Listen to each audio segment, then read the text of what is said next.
মানিকতলা বিধানসভা কেন্দ্রের উপনির্বাচন সামনে, বিপুলভাবে তৃণমূল কংগ্রেস প্রার্থী শক্তি পাণ্ডে জিতবেন।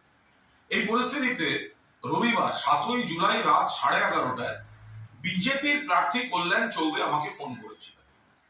তো এই যে ফোন করা, তো আমি মাননীয় মুখ্যমন্ত্রী মমতা বন্দ্যোপাধ্যায় এই ভোটে মানিকতলায় 4 সদস্যের যে কোর কমিটি তৈরি করে দিয়েছেন, আমি তার সদস্য এবং নির্বাচন পরিচালনায় এই কমিটির আহ্বায়ক।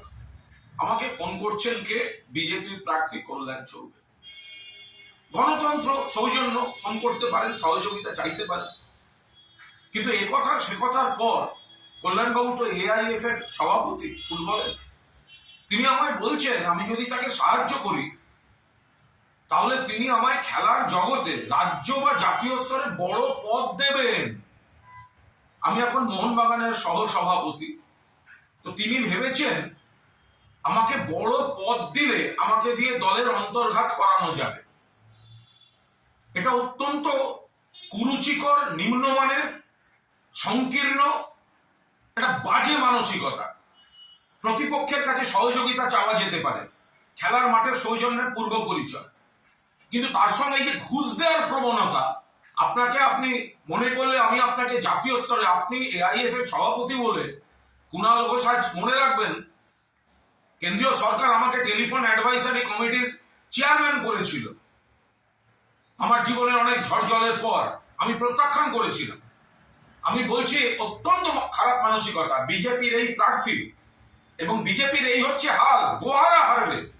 সেই জন্য তৃণমূলের কোর কমিটির কনভেনারকে বলছি আপনি আমাদের সাহায্য করুন, আপনাকে বড় পদ দেব। এটা তো ঘুষ দেওয়ার চেষ্টা। আমি ওই অডিওটা, ওই অংশটা সকলের জন্য দিয়ে দিলাম। আর অতীতে উনি একটা অত্যন্ত অন্যায় কাজ করেছিলেন, সেগুলো স্বীকার করেছেন। সেই অংশটা আজকে দিচ্ছি না, শুধু ওই অংশটা আপনাদের দিয়ে দিলাম। এই বিজেপি আর এই প্রার্থী হারার পর এলাকা ছেড়ে পালিয়ে গেছিল, ভোট আটকে রেখেছিল মামলা করে।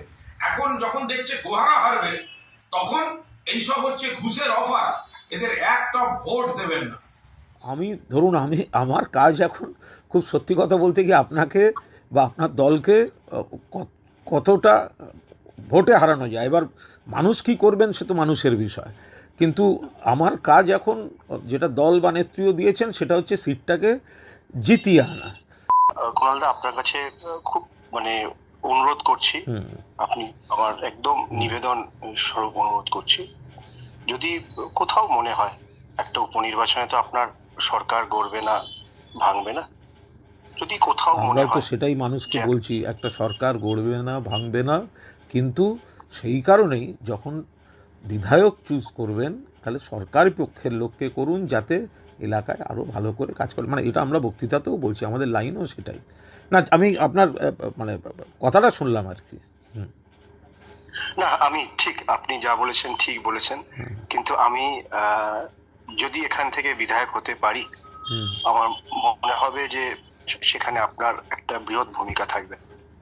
তাহলে তো আবার আর এক সর্বনাশ হবে, না হতে পারলে তো আবার এই বৃহৎ ভূমিকাটা সেক্ষেত্রেও খেয়াল থাকবে, এ তো আর এক সর্বনাশ, তাই না? দেখুন,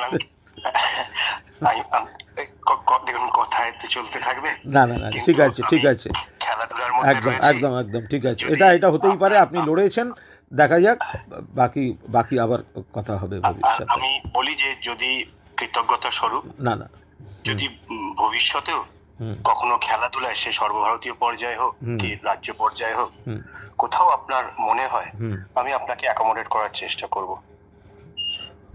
থ্যাঙ্কস, আপনি বলেছেন, আমার খুব একটা ওসবে আগ্রহ নেই, তবে ঠিক আছে, ভালো থাকবেন, পরে কথা হবে।